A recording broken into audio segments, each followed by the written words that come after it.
Hello students, welcome to जीवन classes.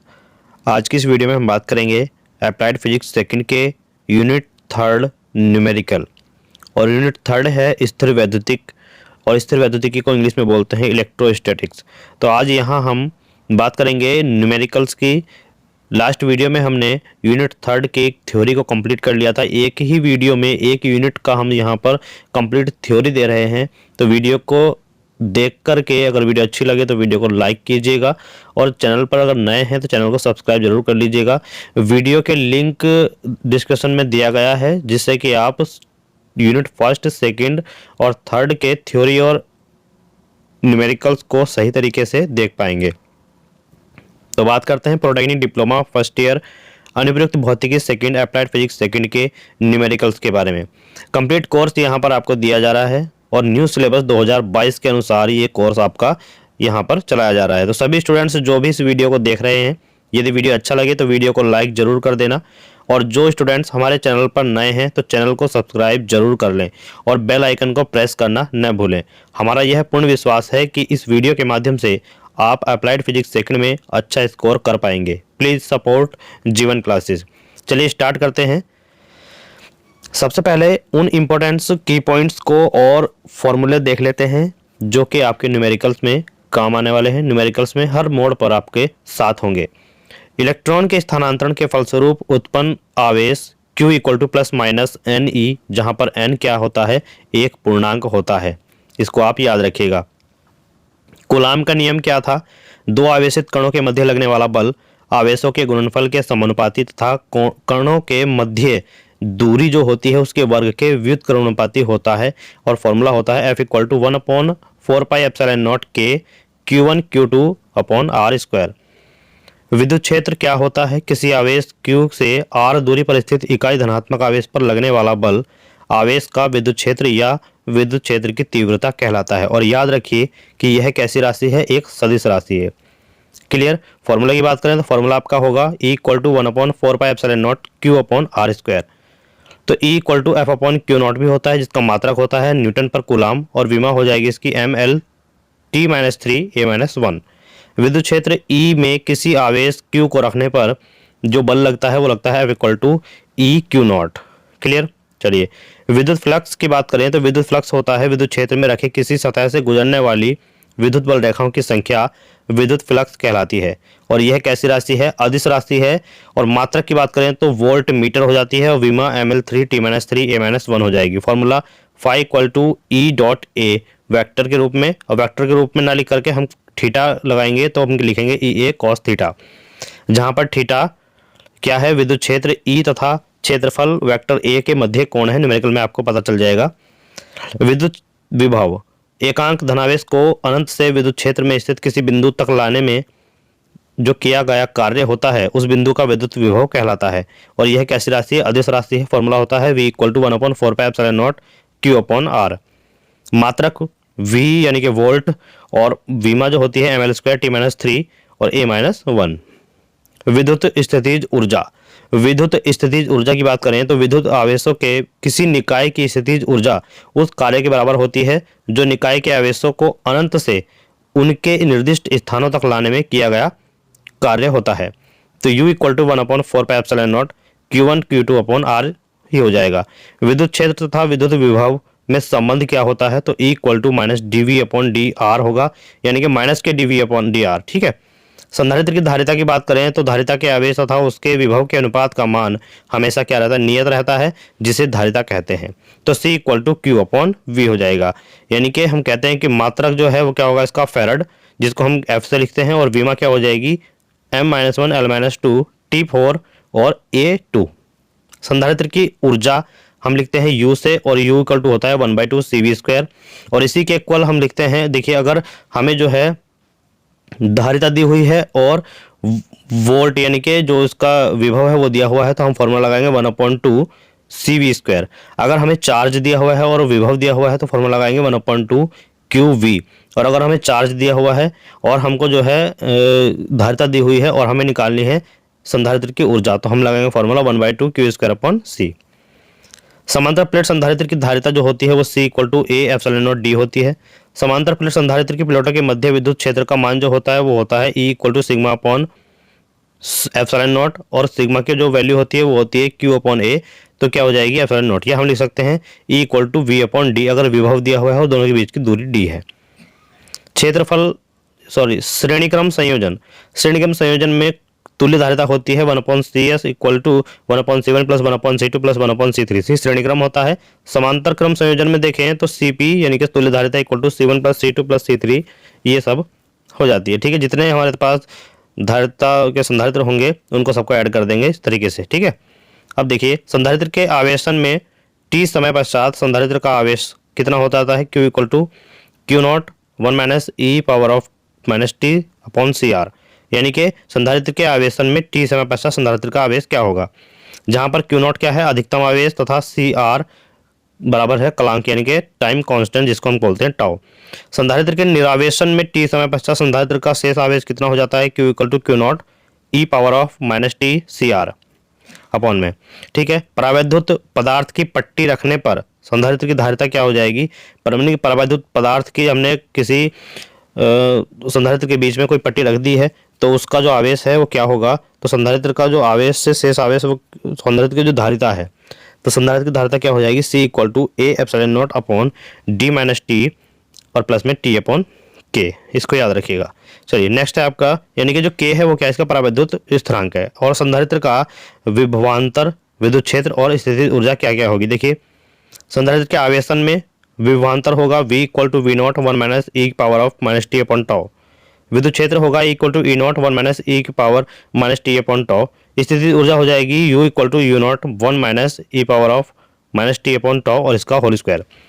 निरावेशन में V equal to V0 e power of minus t upon tau विभवांतर होगा, और विद्युत क्षेत्र होगा E equal to E0 e power of minus t upon tau, और स्थितिज ऊर्जा होगी U equal to U0 e power of minus 2t upon tau. इन फॉर्मूलों को याद रखिएगा, ये फॉर्मूले काफ़ी ज़्यादा यूज होने वाले हैं।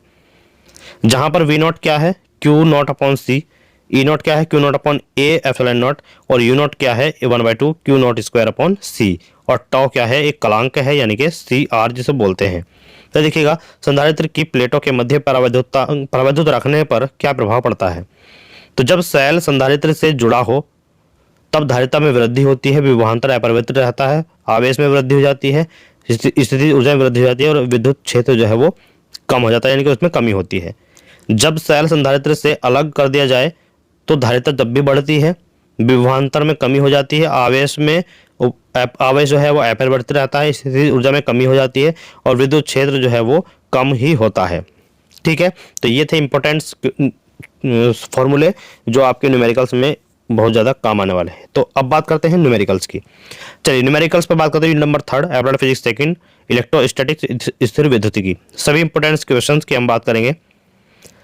आपसे पूछेगा एक कण पर 6.4 माइक्रोकूलम आवेश है तो स्थानांतरित हुए इलेक्ट्रॉनों की संख्या ज्ञात कीजिए। हमने बताया था कि फॉर्मूला होता है Q equal to plus minus NE, तो Q इक्वल टू है 6.4 माइक्रोकूलम। माइक्रो है तो हम क्या करेंगे 10 की घात माइनस 6 कूलम हो जाएगा, तो 6.4 गुना 10 की घात माइनस 6 कूलम। हमें पता है Q इक्वल टू NE होता है, यानी कि इलेक्ट्रॉन की संख्या निकालेंगे तो N equal to Q upon N इधर आ जाएगा, और ये हो जाएगा हमारे पास E, तो Q अपॉन E हो जाएगा। Q की वैल्यू है 6.4 into 10 to the power minus के 6, और अपॉन में E की वैल्यू होती है 1.6 into 10 to the power minus के 19। ये हमने कहा था इलेक्ट्रॉन का आवेश। तो हमारे पास फॉर्मूला आ जाएगा 4 गुना 10 की घात 13। 4 गुना 10 की घात 13 जो है इलेक्ट्रॉन की संख्या हमें मिल जाती है। ठीक है, अब उसने कहा है कि स्थानांतरित हुए इलेक्ट्रॉनों की संख्या ज्ञात कीजिए, तो इसी तरीके से हम जो है इसको निकालेंगे। अब देखिएगा कण पर धनावेश है, ठीक है, आता है कण पर 4 गुना 10 की घात माइनस 13 इलेक्ट्रॉन की कमी होगी। क्या गया है धनावेश कैसे है कि हमें जो है कण पर आवेश दिया हुआ है वो धनावेश है, तो इसका मतलब क्या है वो कण पर कमी होगी इलेक्ट्रॉनों की। ठीक है, चलिए 40 माइक्रोकूलम। अब देखिए आप सोच रहे होंगे कि कमी क्यों होगी, क्योंकि हमने बताया था थ्योरी लेक्चर में, हमने बता रखा है कि अगर कण पर धनावेश है तो इलेक्ट्रॉनों की कमी होगी, क्योंकि इलेक्ट्रॉन और प्रोटॉन दोनों बराबर होते हैं। तो हमारे पास क्या है, अगर इलेक्ट्रॉन ज़्यादा है तो वो निगेटिव हो जाएगा, इलेक्ट्रॉन अगर कम है तो वो जो है वो प्रोटॉन की संख्या ज़्यादा हो जाएगी तो वो पॉजिटिव हो जाएगा आपका जो भी परमाणु है। ठीक है, इस तरीके से होता है। बाकी आप जो है थ्योरी लेक्चर को देखिएगा, आपको कंप्लीट इन्फॉर्मेशन मिल जाएगी, लिंक डिस्क्रिप्शन में है। देखिए नेक्स्ट क्वेश्चन आपसे कह रहा है कि 40 माइक्रोकूलम तथा -8 माइक्रोकूलम के दो विद्युत आवेश एक दूसरे के 30 सेंटीमीटर पर रखे हुए हैं। दोनों आवेशों के मध्य लगने वाले बल की गणना कीजिए। तो Q1 है हमारे पास 40 माइक्रोकूलम, Q2 है -8 माइक्रोकूलम और R इक्वल टू दे रखा है 30 सेंटीमीटर, यानी कि हम बोल देंगे 0.3 मीटर। तो दोनों के मध्य लगने वाला, यानी कि दो आवेश है उनके मध्य लगने वाला बल क्या होता है, कूलम के नियम से पता चलता है।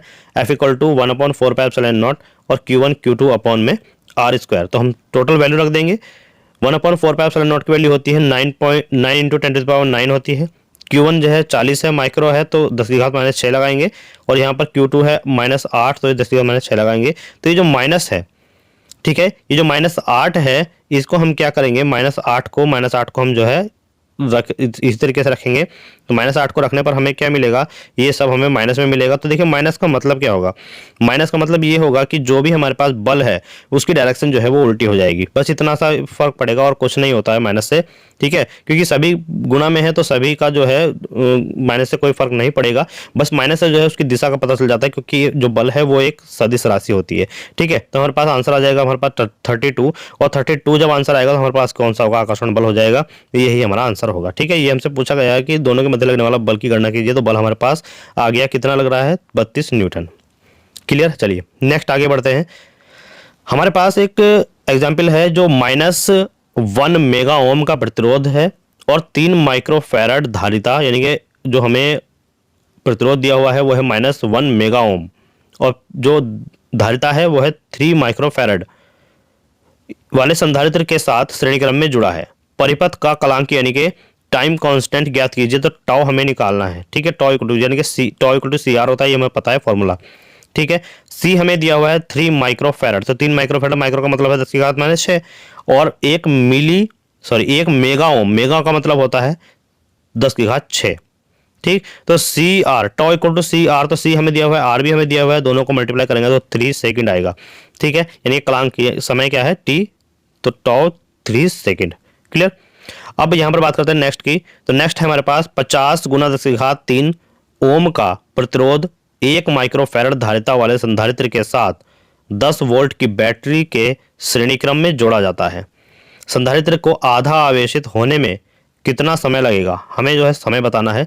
तो सबसे पहले हमें ये पता लगाना चाहिए कि हमारे पास जो फॉर्मूला है वो आवेशन का फॉर्मूला क्या है, यानी कि आवेशित होने में कितना समय लगेगा, यानी कि उसको आवेशन किया जा रहा है, उसका आवेश जो है उस पर दिया जा रहा है, ठीक है। यानी कि आवेशन में T समय पश्चात संधारित्र का आवेश क्या होगा, नया आवेश कितना हो जाएगा।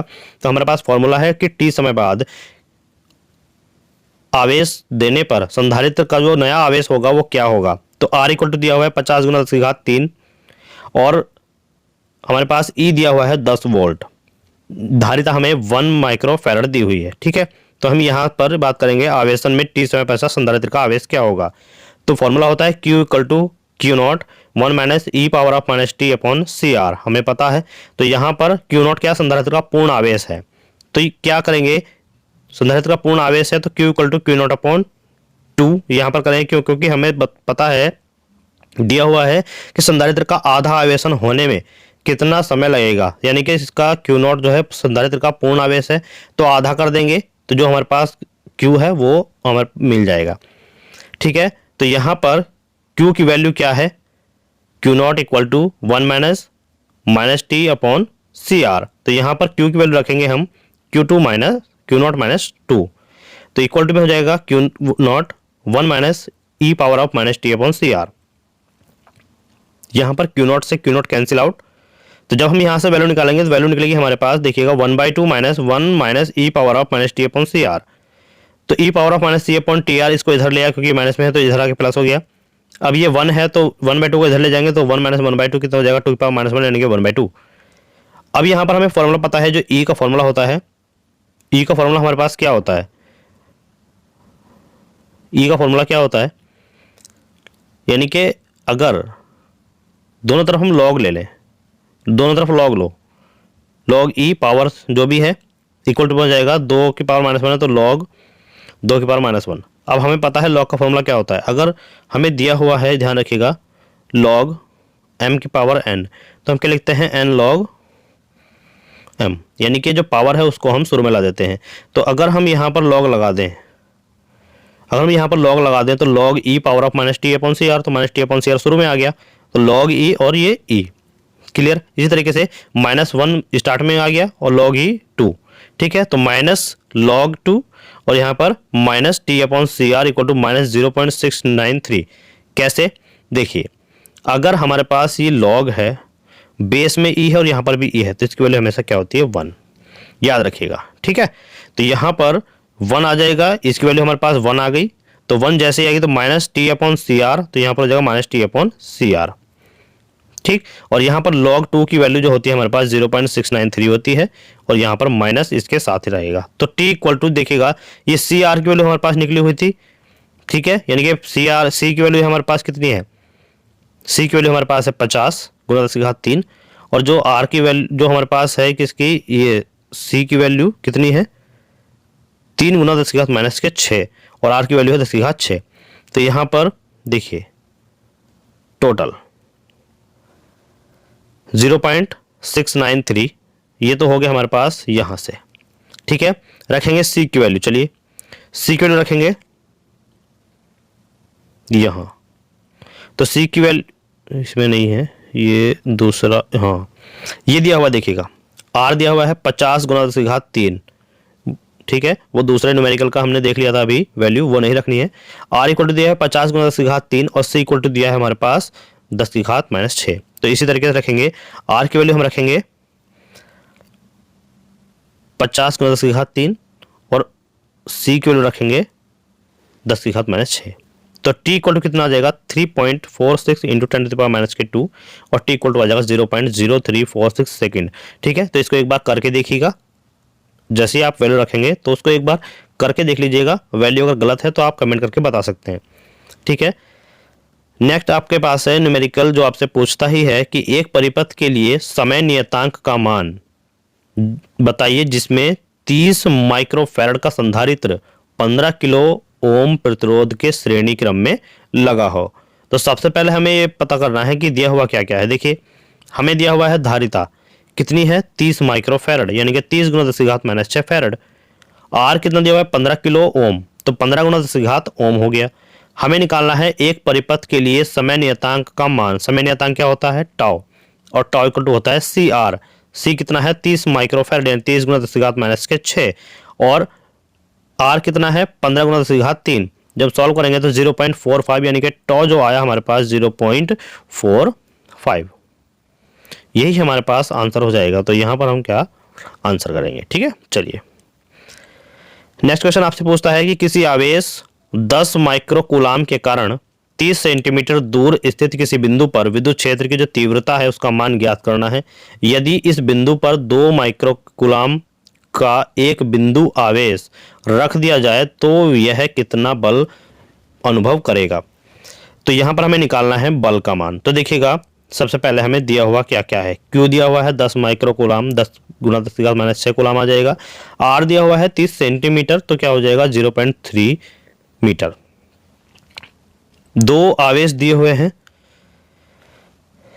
क्यू, एक है हाँ एक आवेश है क्यू जो है 10 माइक्रोकूलाम का, और 30 सेंटीमीटर दूर पर स्थित बिंदु क्षेत्र की तीव्रता का मान ज्ञात करना है। यहाँ पर कोई बिंदु है, उस पर विद्युत क्षेत्र की तीव्रता ई है, उसको हमें निकालना है। यदि इस बिंदु पर 2 माइक्रोकूलाम का एक बिंदु आवेश, 2 माइक्रोकूलाम का बिंदु आवेश यहाँ पर है, जहां पर हमें विद्युत क्षेत्र की तीव्रता ज्ञात करनी है, तो वह कितना बल कितना जो है बल है वो अनुभव करेगा, ये बताना है। सबसे पहले विद्युत क्षेत्र की तीव्रता, तो E इक्वल टू क्या हो जाता है 1/4πε0 और Q/r²। वैल्यू रखेंगे तो हमारे पास आएगा 1 गुना 10⁻6 न्यूटन पर कूलाम। ये तो हो गया विद्युत क्षेत्र की तीव्रता। हमें निकालना है उस बिंदु आवेश पर कितना बल अनुभव होगा। तो अब उस बिंदु पर 2 माइक्रोकूलाम का एक आवेश रखने पर 10 माइक्रोकूलाम द्वारा लगाए गए बल का अनुभव, तो क्या होगा। सबसे पहले विद्युत क्षेत्र की तीव्रता E इक्वल टू 1/4πε0 Q/r²। तो Q0 अपॉन Q0 से मल्टीप्लाई करेंगे तो हमारे पास आ जाएगा 1/4πε0 Q0Q/r² और यहाँ पर हो जाएगा 1/Q0। तो यहाँ पर इसकी वैल्यू क्या होती है कूलाम बल है, तो यहाँ पर हो जाएगा E इक्वल टू F/Q0, क्योंकि ये तो F है और Q0 यहाँ पर नीचे आ जाएगा, ठीक है। इससे हम यहाँ पर इसको बनाएंगे। तो F equal to E Q0 और ई की वैल्यू है 1 गुना 10 की घात 6 और यहाँ पर क्यू नॉट की वैल्यू है 2 गुना 10 की घात माइनस के 6। तो यहाँ पर एफ इक्वल टू आ जाएगा हमारे पास 2 न्यूटन। एकदम सिंपल क्वेश्चन है, बहुत ही अच्छा क्वेश्चन था। ठीक है, इस तरीके से क्वेश्चन आपके एग्जाम में आते ही आते हैं। चलिए नेक्स्ट क्वेश्चन है 50 सेंटीमीटर और 10 सेंटीमीटर का एक पृष्ठ 10 की घात 3 वोल्ट पर मीटर के एक समान विद्युत क्षेत्र में रखा है। पृष्ठ से गुजरने वाले फ्लक्स की गणना कीजिए, यानी कि हमें फ्लक्स निकालना है जबकि पृष्ठ का तल विद्युत क्षेत्र के तल में है तब निकालना है, पृष्ठ का तल विद्युत क्षेत्र के लंबवत है तब निकालना है, और पृष्ठ का तल विद्युत क्षेत्र से 30 डिग्री का कोण बनाता है हमें तब निकालना है। तो 3 कंडीशन हमें दी हुई है। ई हमें दिया हुआ 10 की घात 3 वोल्ट पर मीटर। ए है हमारे पास 50 गुना 10 की घात माइनस 2 गुना 10 गुना 10 की घात माइनस 2। क्यों? क्योंकि हमारे पास 50 और 10 सेंटीमीटर में है तो इनको मीटर में कन्वर्ट किया तो हमारे पास आ गया ए इक्वल टू 5 गुना 10 की घात माइनस 2 मीटर स्क्वायर। क्लियर? पहली कंडीशन में पृष्ठ का तल विद्युत क्षेत्र के तल में है, ये हुआ। दूसरा, पृष्ठ का तल विद्युत क्षेत्र के लंबवत है, यानी कि थीटा इक्वल टू 90 यहाँ पर थीटा इक्वल टू 0 उसी के तल में है, यहाँ पर लंबवत है तो 0 हो गया। अब पृष्ठ का तल विद्युत क्षेत्र से 30 डिग्री कोण बनाता है, उसने कोण दिया हुआ है तो 30 डिग्री कोण इस तरीके से बना दिया, यानी कि जो पृष्ठ है वो इससे 30 डिग्री कोण बनाता है इससे। क्लियर? चलिए अब इन कंडीशन को देखते हुए सॉल्व करेंगे। पहला है पृष्ठ का तल विद्युत क्षेत्र के तल में है, तो विद्युत क्षेत्र के तल में देखिए, विद्युत क्षेत्र के अगर तल में है तो विद्युत क्षेत्र के तल में हमारे पास हो जाएगा 0 हो जाएगा। यहाँ पर देखिए ये वाली कंडीशन है, यहाँ मैंने उल्टी कर दी है। देखिए ये कंडीशन यहाँ है और ये कंडीशन यहाँ पर है। ठीक, इस तरीके से हो जाएगा। तो अगर विद्युत क्षेत्र क्या है, तल में है, ठीक है, पृष्ठ का तल विद्युत क्षेत्र के तल में है तो हमारे पास कंडीशन होगी थीटा इक्वल टू 0 की। इसको सही कर लीजिएगा अपनी कॉपी में, थीटा इक्वल टू 0 की। तो 5 equal to E A cos theta, और क्या हो जाएगा, ई की वैल्यू है 10 की घात 3 और ए की वैल्यू है 5 गुना 10 की घात माइनस 2 और थीटा की वैल्यू है हमारे पास 0। तो ये क्या हो जाएगा, cos 0 1 होता है तो 50 गुना 10 की घात तो 5 गुना 10 हो जाएगा और 5 गुना 10 हो जाएगा तो कितना हो जाएगा 50, यानी कि देखिएगा 10 की घात 3 है, 10 का माइनस 2 है तो 1 बचेगा, तो 5 गुना 10 की घात 1 बचेगा। ठीक है, तो 5 गुना 10 की घात 1 यानी कि 50 वोल्ट मीटर। ठीक, अब दूसरी कंडीशन हमें दी हुई है कि थीटा जब 90 है यानी कि लंबवत है इसका पृष्ठ का तल विद्युत क्षेत्र के, तो यहाँ पर लंबवत है तो कितना हो जाएगा 90। तो ये दूसरी कंडीशन है, ये पहली कंडीशन है। ठीक है, तो दूसरी कंडीशन में हमें रखा थीटा इक्वल टू 90, तो 90 जब रखेंगे हम वैल्यू में तो थीटा 5 इक्वल टू क्या आ जाएगा 0। ठीक, अब तीसरी कंडीशन की बात करें तो पृष्ठ का तल जो है विद्युत क्षेत्र के 30 डिग्री पर है, तो 30 डिग्री पर देखिए कैसे, ऐसे है इस तरीके से, ये 30 डिग्री यानी कि यहाँ पर ये हुआ 30 डिग्री। ठीक है, 30 डिग्री यहाँ पर आपको दिया गया है इस तरीके से, पृष्ठ का तल ये, और ये विद्युत क्षेत्र है, तो यहां से इससे 30 डिग्री है, ये 30 डिग्री है, लेकिन हमें क्या करना है, इसके इस तल के लंबवत क्षेत्रफल होता है तो हमें ये करना है। तो अब ये वाला डी ए हुआ और ये हुआ हमारे पास ई, और ई और डी ए के बीच ही हमारे पास थीटा जो होता है वो एंगल होता है। तो ये अगर हमारे पास कितना 30 है तो देखिएगा यहाँ से ये कितना है 90 और ये हमारे पास 30 निकल गया तो कितना बचा 60। तो थीटा इक्वल टू कितना हुआ 60। तो जब थीटा इक्वल टू 60 है तो cos 60 कितना हुआ 1/2 और 1/2 रखने पर क्या है 50 का आधा 25 वोल्ट मीटर। तो इन क्वेश्चन को जरा थोड़ा ध्यान रखिएगा कि कहाँ पर एंगल कितना बदलता है। नेक्स्ट क्वेश्चन है 3 मीटर भुजा वाले समबाहु त्रिभुज के आधार पर -3 माइक्रोकूलम और +3 माइक्रोकूलम के आवेश रखे हैं, तो त्रिभुज के शीर्ष पर तुल्य विद्युत क्षेत्र ज्ञात कीजिए। तो बिंदु सी पर हम देख रहे हैं, देखिए यहां पर ए है, यहां पर बी, यहां पर सी। ठीक, बिंदु सी पर बी के कारण तीव्रता ई बी हो जाएगी, बिंदु ए के कारण बिंदु सी पर तीव्रता ये हो जाएगी। क्यों? क्योंकि यहां पर ये माइनस है। ठीक है, अब हम यहां पर देखिए क्या करते हैं कि बिंदु सी पर +3 माइक्रोकूलम आवेश के कारण विद्युत क्षेत्र निकालेंगे सबसे पहले। तो E इक्वल टू आ जाएगा हमारे पास 1/4πε0 Q/r² में Q की वैल्यू क्या है +3 माइक्रोकूलम, यानी कि 3 × 10⁻⁶, 3 × 10⁻⁶, 6 आ जाएगा। 1/4 पे एप्सिलॉन नॉट की वैल्यू कितनी होती है, 9 गुना 10 की घात 9, 9 गुना 10 की घात 9 होती है। सॉल्व करेंगे तो कितना आ जाएगा, 3 गुना 10 की घात 3 आ जाएगा। ठीक है, ये है हमारे पास बी से सी की ओर। ठीक, अब इसी प्रकार बिंदु सी पर -3 माइक्रोकूलम आवेश के कारण विद्युत क्षेत्र की तीव्रता, तो हमारे पास हो जाएगा ये, और यही आ जाएगा 3 गुना 10 की घात 3 न्यूटन पर कूलम। तो सी से ए की ओर। क्लियर। आता है तुल्य विद्युत क्षेत्र क्या हो जाएगा। तुल्य विद्युत क्षेत्र जब भी हम निकालेंगे तो क्या निकालेंगे, equal to root E A square plus E B square plus 2EA E B cos 120। अब 120 कैसे, 120 इसलिए कि जब हम बिंदु ए की तीव्रता यहां देख रहे हैं, ठीक है, सॉरी बिंदु बी की तीव्रता यहां पर है, बिंदु ए की तीव्रता यहां पर है। ठीक है, तो अब ये क्या है, यहां पर ये बल है। ठीक, और इनका परिणामी क्या है यहां पर ये। तो अब आपको देखना है कि जो भी हमारे पास बल है वो कहां पर है, इस साइड में। ठीक, और हमारे तीव्रता क्या है, ये बी पॉइंट के अनुसार है और ये ए पॉइंट के अनुसार है। क्लियर। तो यहां पर आप सीधा सीधा देख रहे हैं कि जो हमारे पास ई ए है वो कितना है और ई बी है वो कितना है, 3 गुना 10 की घात 3। क्लियर, कितना है, 3 गुना 10 की घात 3। तो यहां पर हम वैल्यू रखेंगे तो वैल्यू हो जाएगा, देखिए cos 120 की वैल्यू होती है हमारे पास 1 माइनस के 1/2 है ना, माइनस के 1/2 हो जाएगी। और यहाँ पर सारी वैल्यू इसी तरीके से रहेंगी। तो ई ए को ई बी के इक्वल रखो या ई बी को ई ए के इक्वल रखो, सेम बात है क्योंकि सेम ही हमारे पास जो वैल्यू है वो दी हुई है। तो ई इक्वल कितना आ जाएगा, 3 गुना 10 की घात 3, 3 गुना 10 की घात 3 आ जाएगा, यानी कि सी से पी की ओर ये होगा। तो हमारे पास जो तुल्य विद्युत क्षेत्र है वो आ जाएगा ई, यानी कि 3 गुना 10 की घात 3 न्यूटन पर कूलम। तो यही हमारा आंसर हो जाएगा। नेक्स्ट क्वेश्चन आपके पास है कि 5 माइक्रो कूलम तथा -14 माइक्रो कूलम के दो बिंदु आवेश एक दूसरे से 80 सेंटीमीटर दूरी पर स्थित हैं। दोनों को जोड़ने वाली रेखा के ठीक मध्य बिंदु पर विभव की गणना करनी है। तो ठीक मध्य बिंदु पर हमें जो है इसके विभव की गणना करनी है। तो हम क्या कहेंगे, दो बिंदु आवेश हैं 5 माइक्रो कूलम और -14 माइक्रो कूलम, दोनों के बीच की दूरी कितनी है, 80 सेंटीमीटर। तो मध्य बिंदु कहाँ पर होगा, 40-40 सेंटीमीटर इधर, 40 सेंटीमीटर इधर। तो यहाँ पर P बिंदु है दोनों के मध्य में। उस P बिंदु पर हमें विभव की गणना करनी है। तो बिंदु P पर A के कारण विभव और बिंदु P पर B के कारण विभव, दोनों के कारण विभव निकालेंगे। तो सबसे पहले बिंदु P पर A के कारण विभव क्या हो जाएगा, देखिए A के कारण विभव हो जाएगा, यानी कि R की वैल्यू क्या रखनी होगी, 40। तो R की वैल्यू 40 रखेंगे, 40 सेंटीमीटर है तो 10 की घात -2 इसके साथ मल्टीप्लाई हो जाएगा। हमारे पास वैल्यू आ जाएगी V = 112.5 गुना 10 की घात 3 वोल्ट। इसी तरीके से बिंदु P पर B के कारण विद्युत विभव भी हमारे पास कितना आ जाएगा, देखिएगा 9 गुना 10 की घात 9 हो जाएगा। और यहाँ पर कितना हो जाएगा Q, यानी कि Q की वैल्यू दी हुई है -14 गुना 10 की घात -6 और अपॉन में कितना आएगा 0.4, क्योंकि ये सेंटीमीटर से मीटर में चेंज हुआ।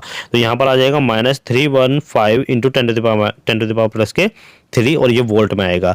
अतः बिंदु P पर कुल विभव कितना हो जाएगा, दोनों को ऐड कर देंगे और दोनों को ऐड करने पर हमारे पास आएगा -202.5 10 की घात 3 वोल्ट कुल विभव होगा। ठीक है, बात करते हैं नेक्स्ट क्वेश्चन की। तो नेक्स्ट न्यूमेरिकल आपके पास है, एक समांतर प्लेट संधारित्र की धारिता की गणना कीजिए जिसकी प्लेट का क्षेत्रफल कितना है, 1 मीटर स्क्वायर तथा प्लेटों के मध्य दूरी कितनी है, 1 मीटर। बिल्कुल सिंपल क्वेश्चन है, सभी को पता है कि धारिता कितनी होती है, समांतर प्लेट संधारित्र की धारिता कितनी होती है, A/0/d। A की वैल्यू है 1, तो ये हमने दे रखा है, और ε0 की वैल्यू सभी जानते हैं 8.85 इंटू 10⁻⁻12। और यहाँ पर जब हम इसको सॉल्व करेंगे तो क्या हो जाएगा, 8.85 और 10 की घात 12। तो यहाँ पर 10 की घात 12 क्या होता है, पिको। तो हम क्या कर सकते हैं, 8.85 पिको फैराड। ये सिंपल क्वेश्चन था, ऐसे क्वेश्चन आजकल एग्जाम में पूछे जाते हैं। धारिता का मान कैसा होगा, अत्यंत छोटा होता है। तो अब बात करते हैं नेक्स्ट। तो 30 सेंटीमीटर स्क्वायर क्षेत्रफल की दो प्लेट एक दूसरे से 2 mm दूरी पर रखी हुई हैं। दो प्लेट हैं वो एक दूसरे के 2 mm दूरी पर रखी हुई हैं। यदि प्लेटों को 6 वोल्ट की बैटरी से जोड़ा जाता है, संधारित्र पर आवेश की गणना कीजिए। यदि संधारित्र की प्लेटों के मध्य 10 परावैद्युत स्थिरांक का पदार्थ भर दिया जाए तो आवेश कितना बढ़ जाएगा या आवेश घट जाएगा, इसकी आपको गणना करनी है। तो सबसे पहले इसमें हम देखेंगे A इक्वल टू दिया हुआ है 30 सेंटीमीटर स्क्वायर, तो इसका हो जाएगा 20 गुना 10 की घात 30 गुना 10 की घात माइनस के 4 सेंटीमीटर स्क्वायर। तो 30 को कर लीजिएगा आप, ठीक है, 20 को आप 30 कर लो, यहाँ पर कुछ मिस्टेक है, ठीक। तो यह हो जाएगा 30 गुना 10 की घात माइनस के 4 मीटर स्क्वायर। डी दिया हुआ है 2 mm, तो mm को हम करेंगे मीटर में कन्वर्ट, तो 2 गुना 10 की घात माइनस के 3 मीटर आ जाएगा। और V इक्वल टू है हमारे पास, यानी कितने वोल्ट की बैटरी है, 6 वोल्ट की, तो 6 वोल्ट आ जाएगा। और K इक्वल टू ध्यान रखना परावैद्युत स्थिरांक के जो कितना है 10 है। तो धारिता कितनी होती है, A epsilon naught upon D, तो A की वैल्यू क्या है 30 गुना 10 की घात माइनस 4, एप्सिलॉन नॉट की वैल्यू सभी जानते हैं कितनी होती है 8.85 into 10 to the power minus के 12। डी की वैल्यू कितनी दे रखी है 2 गुना 10 की घात माइनस 3, सभी को सॉल्व करेंगे 13.275 पिको फैराड आएगा। और आवेश की बात करें तो आवेश होता है CV, और CV की जो वैल्यू है वो होती है हमारे पास 79.65 पिको फैराड, 79.65 पिको फैराड। तो एक तो आंसर ये हमें मिल जाता है। नेक्स्ट वो पूछ रहा है परावैद्युत पदार्थ रखने के पश्चात नई धारिता क्या होगी, यानी कि K गुना हो जाती है, ये हम सभी को पता है। तो क्या हो जाएगा नई धारिता C dash equal to C के, तो हमारे पास वैल्यू है 13.275 और K की वैल्यू है 10, तो हम करेंगे कितना आएगा 132.75 पिको फैराड। इसी तरीके से आवेश की बात करें, नया आवेश कितना क्या होगा, तो नया आवेश हो जाएगा हमारे पास C डैश अपॉन V, तो यहाँ पर 132.75 इंटू 6 हो जाएगा, तो यहाँ पर हम मल्टीप्लाई करेंगे 6 की, तो 796.5 पिको कूलाम आ जाएगा, ठीक है। अब आवेश की मात्रा Q डैश माइनस Q करेंगे तो कितना आ जाएगा 796.5 माइनस 796.5 माइनस 79.65, तो कितना आ जाएगा 716.85 पिको, जो हमारे पास है पिको, और C से होता है हमारे पास कूलाम, ठीक है। तो 716.85 पिको कूलाम बढ़ जाएगी, तो ये बढ़ी हुई है, तो आप लिखेंगे कि ये बढ़ जाएगी, ठीक है। अब नेक्स्ट क्वेश्चन आपके पास है कि 4 बिंदु आवेश Q माइनस Q किसी वर्ग के शीर्ष पर रखे हुए हैं। यदि वर्ग की भुजा का मान A है तो वर्ग के केंद्र पर विद्युत विभव का मान ज्ञात कीजिए, यानी कि भुजाएं इसके बराबर हैं। तो आप ध्यान रखिएगा किसी भी वर्ग के मध्य बिंदु पर धारिता कितनी होती है 0 होती है। ये आप ध्यान रखिए, चारों खूंटों पर अगर बराबर आवेश है और बराबर ही उसकी दूरी, यानी कि वर्ग बना हुआ है, ठीक है। कैसे निकालते हैं आइए हम बताते हैं। समस्त आवेशों के कारण वर्ग के केंद्र पर विद्युत विभव टोटल कितना हो जाएगा V0, और इक्वल टू में A के कारण, B के कारण, C के कारण और D के कारण, सभी के कारण जो है हम क्या निकालेंगे विद्युत आवेश निकालेंगे। तो विद्युत आवेश का फॉर्मूला क्या होता है 1/4πε0 Q अपॉन, और यहाँ पर क्या आ जाएगा ए नोट हम क्यों रख रहे हैं, ए नोट हम इसलिए ए ओ हम कहाँ पर ले रहे हैं, ए ओ इसलिए ले रहे हैं क्योंकि ए से बिंदु ए पर जो आवेश है Q, उससे O तक की दूरी है कितनी, ये OA, ठीक है। इसी तरीके से अगर हम निकाल रहे हैं B से तो BO, C से तो CO और D से तो DO, ठीक है। प्लस माइनस का आप ध्यान रखेंगे, विभव में प्लस आवेश प्लस रखा जाता है, माइनस आवेश माइनस रखा जाता है, ठीक है। पाइथागोरस प्रमेय से हमने जब निकाला तो हमारे पास जो भुजा आई है वो कितनी है, ये A√2, तो A√2 हमारे पास ये सभी भुजाएं हो जाएंगी। क्लियर है, अब यहाँ तक हम क्लियर कर गए। अब यहाँ से देखिएगा 1/4πε0 1/4πε0 1/4πε0 और इसमें भी, ठीक है। तो ये हमने क्या किया, कॉमन लिया। कॉमन लेने पर हमारे पास जो बचता है Q upon A0, Q upon AO minus Q upon BO, और प्लस में Q अपॉन CO और माइनस Q अपॉन DO, यानी कि माइनस वाला माइनस और प्लस वाला प्लस में रखेंगे, ठीक है। अब यहाँ पर हमने ये देखा कि AO और BO, CO और DO ये सभी क्या है, A√2 है, सभी बराबर हैं। तो इनकी वैल्यू क्या हो जाएगी, जो हम रखेंगे देखिएगा A√2, अब देखिएगा A√2, तो यहाँ पर भी A√2, यहाँ पर भी, यहाँ पर भी, यहाँ पर भी, तो सभी क्या हो जाएंगे, ये से ये कैंसिल, इससे ये कैंसिल, तो ये ठीक है यहाँ पर हो जाएंगे। अब इस तरीके से होने के बाद जब सारे कैंसिल आउट हो जाएंगे तो क्या होगा 0, तो V0 इक्वल टू क्या हो गया 0। क्लियर। तो ये भी हम कह रहे थे कि एक अगर वर्ग है तो उसके बीच पॉइंट पर अगर हम निकालें कि उसके मिडिल पॉइंट पर, तो विद्युत जो विभव होगा वो क्या होगा, टोटल 0 होता है, ठीक है। नेक्स्ट है एक समान प्लेट संधारित्र की धारिता की गणना कीजिए जिसकी प्लेट का क्षेत्रफल कितना है, 1 मीटर स्क्वायर है तथा प्लेटों के मध्य दूरी कितनी है, 1 मीटर है। तो A इक्वल दिया हुआ है 1 मीटर स्क्वायर, D इक्वल दिया है 1 मीटर। धारिता क्या होती है, A epsilon naught upon D। Value रख देंगे, एप्सिलॉन नॉट की value 8.85 into 10 to the power minus के 12। तो यहाँ पर 1 1 हो जाएगी A और D की वैल्यू, तो यह हो जाएगा 8.85 और ये 10 की घात माइनस 12 जो होती है होता है पिको, तो पिको फैरड। क्लियर। धारिता का मान जो है अत्यंत क्या होता है, छोटा होता है, ये सभी आप जानते हैं। ठीक है। नेक्स्ट आपके पास एक न्यूमेरिकल है कि 2 माइक्रो फैरड का एक संधारित्र 10 वोल्ट तक आवेशित करके 2 किलो ओम के प्रतिरोध से निरावेशित कराया जाता है। तो यह है नियतांक की गणना कीजिए। तो देखिएगा, पहले तो उसको आवेशित कराया गया, फिर उसको निरावेशित कराया जा रहा है। तो इस तरीके से इसको सॉल्व करना ध्यान रखिएगा। सी इक्वल दिया हुआ है 2 माइक्रो फैरड, तो 2 × 10 माइनस 6 फैरड हो जाएगा। वी इक्वल दिया हुआ है 100 वोल्ट, तो कितना हो जाएगा हमारे पास, 100 वोल्ट का 100 वोल्ट रहेगा। आर इक्वल दिया हुआ है 2 किलो ओम, तो 2 × 10⁻³ ओम हो जाएगा। ठीक है। तो सी आर परिपथ का समय नियतांक टॉ इक्वल टू सी आर से निकालेंगे। तो देखिएगा यहाँ पर दे रखा है समय नियतांक हमेशा ध्यान रखिएगा टॉ होता है टॉ इक्वल टू सी आर। सी की वैल्यू 2 × 10⁻⁶ और आर की वैल्यू है 2 × 10⁻³ ठीक। तो जब इसको सॉल्व करेंगे तो 4 × 10⁻³ सेकंड आएगा, यही हमारा आंसर हो जाएगा। नेक्स्ट क्वेश्चन आपका आया हुआ क्वेश्चन है ये भी। तो एक समांतर प्लेट संधारित्र को 2 माइक्रो कूलाम आवेश दिया गया। यदि प्लेटों के मध्य 10 वोल्ट विभवांतर हो तो संधारित्र में संचित विद्युत ऊर्जा ज्ञात कीजिए। यह ऊर्जा कहाँ संचित होती है, ये भी बताना है। तो यहाँ पर Q इक्वल टू दिया हुआ है 2 × 10⁻⁶ कूलाम। V इक्वल टू है हमारे पास 10 वोल्ट। तो संधारित्र की विद्युत ऊर्जा हम निकालते हैं U इक्वल टू 1/2 QV से। तो Q हमें दिया हुआ है 2 × 10⁻⁶, V हमें दिया हुआ है 10, तो यहाँ पर हो जाएगा total 1 × 10 to the power -5 joule. ठीक है। नेक्स्ट क्वेश्चन आपके पास है, देखिए एक समांतर प्लेट संधारित्र की धारिता की गणना हमें करनी है, धारिता निकालनी है जिसकी प्लेट का क्षेत्रफल 1 मीटर स्क्वायर है और प्लेटों के मध्य की दूरी कितनी है, 1 मीटर है। तो इसी तरीके से निकालेंगे तो केवल फॉर्मूला चेंज हो जाएगा, C equal to A epsilon naught D। तो यहाँ पर एप्सिलॉन नॉट की value 8.85 into 10 to the power -12 होता है और 10 टू द पावर -12 क्या होता है, पिको। तो यहाँ पर हम लिख सकते हैं कि 8.85 इंटू 8.85 और पिको फैरड, क्योंकि 10 की पावर -12 है तो उसको लिखते हैं हम पिको से। ठीक है।